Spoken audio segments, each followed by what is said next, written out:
इस वक्त देश के लाखों श्रद्धालु निकले हुए हैं आस्था के सबसे बड़े सफर पर, यानी कि चारधाम यात्रा पर। लेकिन सवाल यह है कि क्या यह यात्रा सिर्फ श्रद्धा से पूरी हो सकती है या फिर सावधानी, तैयारी और जागरूकता भी उतनी ही जरूरी है। क्योंकि तस्वीर का एक पहलू भक्ति है तो दूसरा पहलू हकीकत भी है। लगातार बढ़ती भीड़, ऊंचाई वाले इलाकों में बिगड़ती तबीयत, मौसम का अचानक बदलता मिजाज और व्यवस्थाओं पर उठते सवाल। ऐसे में हम आपको डराने नहीं बल्कि जगाने आए हैं। अगर आप चारधाम यात्रा पर जा रहे हैं तो सबसे पहले यह समझ लीजिए कि यह कोई सामान्य टूर नहीं है, यह एक हाई रिस्क जोन यात्रा है। क्या आपने अपनी हेल्थ चेकअप करवा ली है?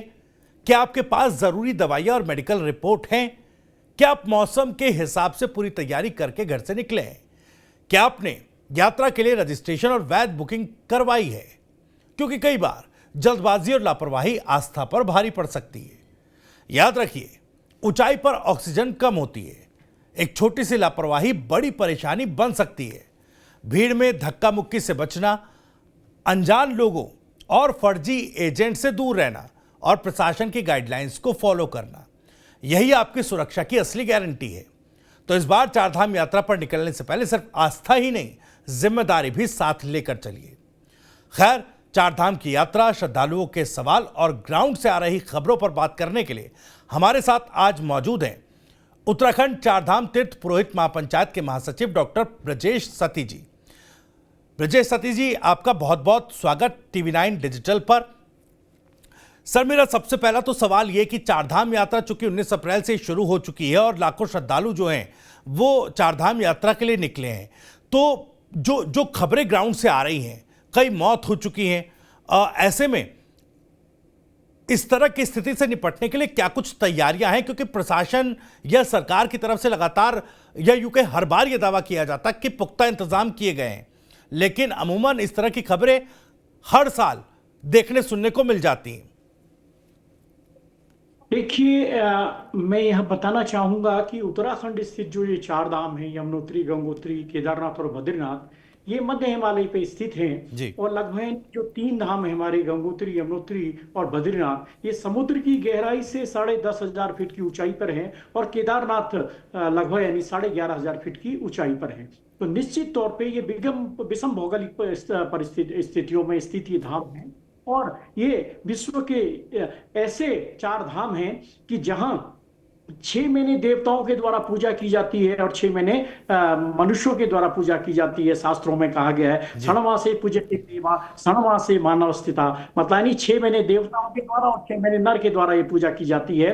तो निश्चित रूप से जो है 6 महीने का ही समय होता है और 6 महीने में भी जो ये पहला यात्रा का जो काल होता है, फर्स्ट फेज जिसको हम बोलते हैं, कपाट खुलने से लेके लगभग यानी वर्षा शुरू होने से पहले 20 जून तक का जो समय होता है, सबसे ज्यादा प्रेशर का समय होता है। क्योंकि यही वो समय होता है कि जब यात्रियों की संख्या ज्यादा होती है, क्योंकि छुट्टियां होती हैं, लोग मौसम वहां पर गर्मी हो जाती है मैदानों में, तो लोग जो है पहले से अपना प्लान बना के इसी टाइम को ज्यादा प्रेफर करते हैं चार धाम आने के लिए। निश्चित रूप से यात्रियों की संख्या में बढ़ावा हो रहा है और जो ये चार धाम है, इनको आंकड़ों से न देखा जाए बल्कि आस्था से देखा जाए।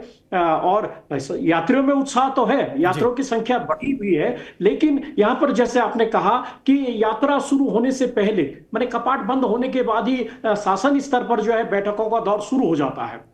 माने देहरादून में बैठ के अधिकारी जो है बैठकें करते हैं, समीक्षा करते हैं, लेकिन क्या है, धरातल पर जो है जब यात्रा शुरू होती है तो वो जो बैठकों में निष्कर्ष निकलते हैं या जो हम लोगों के द्वारा मीटिंग्स में इनपुट दिए जाते हैं, वो फिर यात्रा के दौरान ग्राउंड पे नहीं दिखते हैं। ये बहुत इस पूरी यात्रा की जो तकनीक और व्यवहारिक पहलू हैं, इन पर जो है ध्यान दिए जाने की आवश्यकता है। जी बिल्कुल। एक ये चीज, क्योंकि जो आंकड़ा आ रहा है, ठीक है, श्रद्धालु हैं, उनकी अपनी आस्था और भक्ति है, चारधाम यात्रा को लेकर वो बड़े उत्साह से निकलते हैं, लेकिन अभी अगर 30 दिनों के आंकड़े की मैं बात करूं तो 19 मौत हो चुकी हैं और सबसे ज्यादा जो मौत का आंकड़ा आया है वो केदारनाथ रूट पर जो है, वहां पर इस तरह की घटनाएं ज्यादा हुई हैं।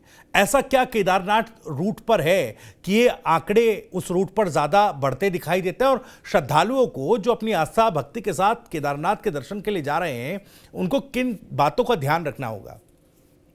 देखिए 19 अप्रैल अक्षय तृतीया के दिन जो है गंगोत्री और यमुनोत्री के कपाट खुलते हैं। अनादिकाल से इसी व्यवस्था के तहत ये खुले थे। तो अभी तक और केदारनाथ जी के कपाट जो है 22 अप्रैल को खुले थे। तो कुल मिलाकर अभी जिस यात्रा काल में भी 25 दिन यात्रा के हुए हैं। और जैसा आपने बताया कि कुछ यात्रियों की जो है हृदय गति रुकने से ही मौत हुई है। और पिछले कुछ समय से जो हम देख रहे हैं कि हाई एल्टीट्यूड में जो है यात्रियों की संख्या खासतौर से जो है यमुनोत्री और केदारनाथ में और कभी कुछ हद तक जो है बद्रीनाथ में भी इस तरह की घटनाएं सामने आई हैं। तो जो केदारनाथ का जो मैंने पहले ही बताया कि केदारनाथ लगभग यानी 11,500 फीट की ऊंचाई पर है। फिर जो यात्रा का जो मार्ग है वहां पर ऑक्सीजन की डेंसिटी भी कम है। निश्चित रूप से जब विषम भौगोलिक परिस्थितियां हैं और यात्री भी क्या करते हैं कि वो अपनी बीमारियों को या तो छुपाते हैं या फिर वो बताते नहीं हैं।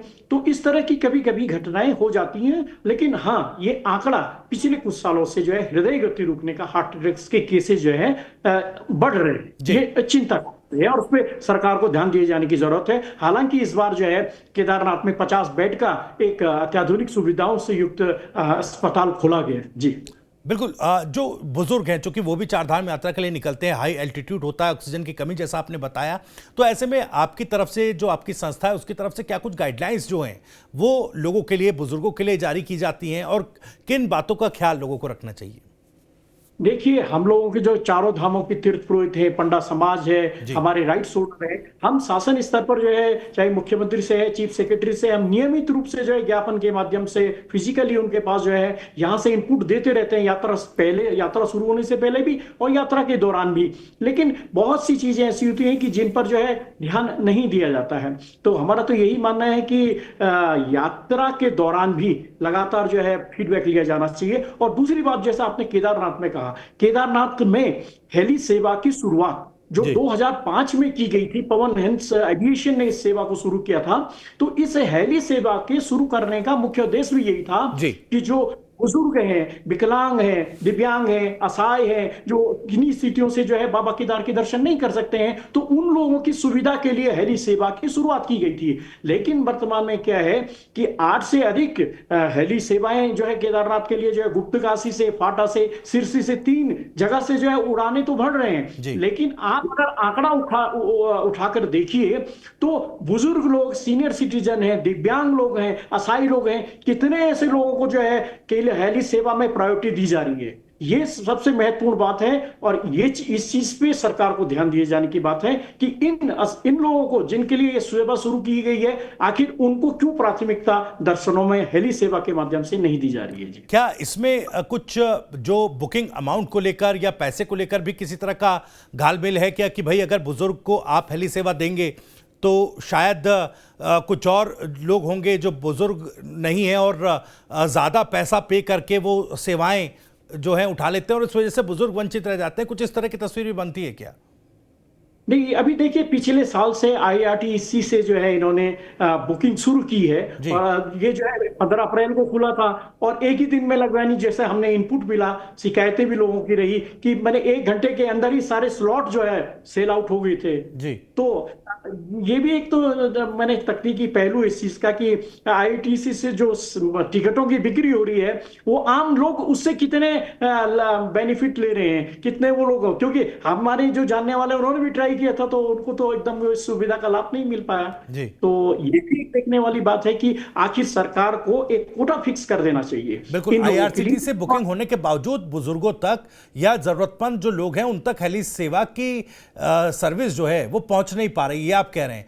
और एक और चीज में तो आपके माध्यम से ये सुझाव है कि सरकार को सीनियर सिटीजन के लिए, दिव्यांग लोगों के लिए, असहाय लोगों के लिए एक कोटा फिक्स कर लिया जाना चाहिए और वो जो है ऑफलाइन उनकी टिकट हो जाए। वो अपने आधार कार्ड और अपने डॉक्यूमेंट्स दिखा के उन लोगों को जो है जहां पे हेली ये है कोटे के अनुसार उनको जो है वो टिकट दिए जाएं। ये एक ऐसा हो सकता है, क्योंकि IRTC के माध्यम से तो ऐसा हमें लगता नहीं, क्योंकि एक ही बार स्लॉट खुलता है और 1 घंटे 2 घंटे के दौरान ही वो सब सेल आउट हो जाता है। 1-2 घंटे के अंदर जो स्लॉट बुकिंग के लिए खुलता है वो फुल हो जाता है। ऐसे में जरूरतमंदों तक वो सेवा नहीं पहुंच पाती। अब छोलिया हो या लोबिया, सफेद चने या काले चने, सब कुछ मजेदार बने।